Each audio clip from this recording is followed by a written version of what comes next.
दर्शक पनि नमस्कार। मैले चाहिँ एउटा हातमा क्यामेरा समाएको छु, एउटा हातले चाहिँ यहाँहरूलाई पनि दर्शन गरेँ। अब यहाँ चाहिँ मैले आज कस्तो भने यो चङ्गा उडाउने सन्दर्भमा उडाउँ भनेर यहाँ बाबु र मैले चाहिँ यसो यहाँ छतमा आएर उडाउन खोजियो। उडाएपछि के भयो भने चङ्गाले अलिकति यो एउटा लचकता होइन फ्लेक्सिबिलिटी चाहिँ खोज्यो। कस्तो भने अब कोही बेला सर्र उता जान्छ, फेरि धागो छोड्यो, के गर्यो, आफ्नो शरीर दौडिराख्ने कि घरि उता उता दौड्या छ, घरि यता यता दौड्या छ। त्यस्तो चाहिँ घरि दौड्या छ, घरि तान्या छ, घरि के छ गरेको गर्दा पनि चङ्गा चाहिँ कोही बेला छतमा अल्झिने के गर्ने गर्यो। हुन त अब धेरै हुरी लाग्दा आफ्नो ठाउँमा छ, तर सामान्य हुरीमा पनि मैले पुच्छर सुछर थप्यौँ, अलिकति त्यो त कम गऱ्यौँ। त्यति गर्दा पनि भएन। अझ हामीले चाहिँ यसो के गर्यो भने अब यो धेरै बेर उडाउन मन लाग्यो, समाएको छ, बसेको छ, शीतलमा बस्न नि मन लागेको छ, चङ्गा उडेको हेर्न नि मन लागेको छ। अनि हामीले यसो सोच्यौँ कि अब के गर्ने भनेपछि एउटा चाहिँ यो यस्तो यो हेर्न सक्नुहुन्छ यहाँहरूले, यो छ यहाँ यी होइन, यो यसमा चाहिँ बाँधिदिउँ। यो अलिकति फ्लेक्सिबल छ होइन, अलि लचिलो, एकछिन यसले तान्देला, अलिकति यसले ब्यालेन्स गर्देला भनेको। यसले त भयो केही त, तर अझै यसलाई केही गरौँ भनेर तल त्यसमा इँटाको टुक्रा झुन्ड्याइयो। हेर्नुहोस् यहाँ तपाईँले देख्न सक्नुहुन्छ है, यसरी झुन्ड्याइयो। झुन्ड्याएपछि यो तल गयो। अनि यसलाई चाहिँ अलिकति कम बलले पनि उता लान नि सक्ने भयो, यता ल्याउन नि सक्ने भयो। अनि इँटाले पनि अलिअलि यता यता तान्ने भयो। अनि हावाको प्रेसर कम भएको बेला इँटाले यता यता ल्याउन खोज्छ, फेरि उसले नि अलिअलि तानेको हुन्छ।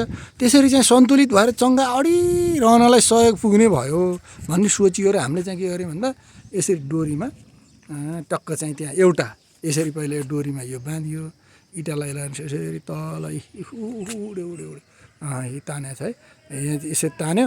अनि इँटाको टुप्पोमा फेरि धागो बाँधियो, यहाँ यो चाहिँ चङ्गा बाँधियो होइन, चङ्गा उडिराखेको धागो बाँधेर अनि छोडिदिउँ। अनि उसले आवश्यकता अनुसार तान्छ, इँटाले तान्छ। त्यसो गर्दाखेरि प्रेसर र उसको हावाको प्रेसर र यसको चाहिँ लचकताको एकदम सन्तुलन मिल्ला भनेको केही न केही सपोर्ट भएर अहिले चाहिँ चङ्गा आफै अलि हाइटमा अडिराखेको छ। जस्तो मैले तपाईँहरूलाई देखाउँछु होइन, जस्तो यहाँबाट अब यो चङ्गाबाट यसरी हेर्दै जाउँ, माथि गएर हो हेर्नुहोस् यहाँ चाहिँ अहिले चङ्गा त्यो उडिराखेको छ, हो यही हो चङ्गा। अनि यसले चाहिँ हामीलाई अहिले के देखाइरहेको छ भने जस्तो हामीले चङ्गा यसरी नाच्ने बेलामा किन नाच्छ भन्ने कारण पनि तल देखिन्छ। जब नाच्छ तब इँटा चाहिँ बढी तानिरहेको हुन्छ, भनेपछि प्रेसर ज्यादा भएर चङ्गा नाच्दो रहेछ भन्ने चाहिँ हामीलाई यसले यो प्र्याक्टिसले हामीलाई देखाइरहेको छ। जब चङ्गा यसो अडिन्छ ठिक्कको हावा छ, अनि यसो लुज भइरहेको हुन्छ, लुज भयो बेला इँटा यता यता आइरहेको हुन्छ है।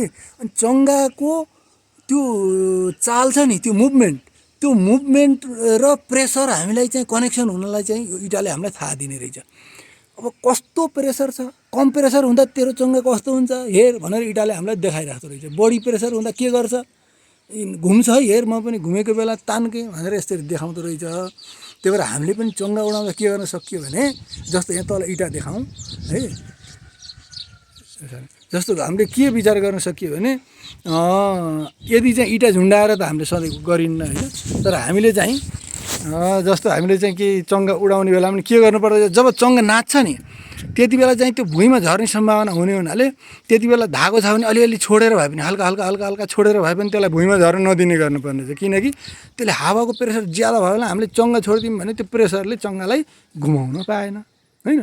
अनि त्यसै लुज भएको बेलामा फेरि सर बेर्न पनि पाइयो, जसरी इँटा यता आउँछ। त्यही भएर हामीले एउटा यही इँटा हेर्ने पहिला, अनि इँटाले चाहिँ कति बेला तिमीहरूले धागो यस्तो छोड्ने, हात उता पुर्याउने यता पुर्याउने भनेर यो इँटाले नै हामीलाई सिकाउन सजिलो हुँदो रहेछ कि। हेर्नु न अहिले चङ्गाको स्थिति यस्तो छ भने यसरी तानेको हुन्छ है भन्ने थाहा दियो। ती अलिकति घुम्न खोजिराखे जस्तो गऱ्यो होला। अनि सिधा बस ती लुज गरेर टाउको यसो लुथु गरेर हल्लायो भने फेरि इँटा यता आएको भने त्यस्तो बेलामा चाहिँ हल्का बिएर है, अर्थात् केही धागो तान है भनेर सिकाउँदो रहेछ। चङ्गा उडाउन पनि प्रेसरसँग यो जोडिने अत्यन्तै फिजिक्सको एकदमै महत्त्वपूर्ण पार्ट लाग्छ मलाई चङ्गाको। धेरै कुराहरू छन् चङ्गाको, यसमा चङ्गामा धेरै स्टडीहरू भएका पनि छन् र यसमा रिसर्च गर्ने, धेरै कोणबाट रिसर्च गर्ने एउटा चाहिँ रिसर्च ग्यापहरू हामीले पाउन सकिन्छ।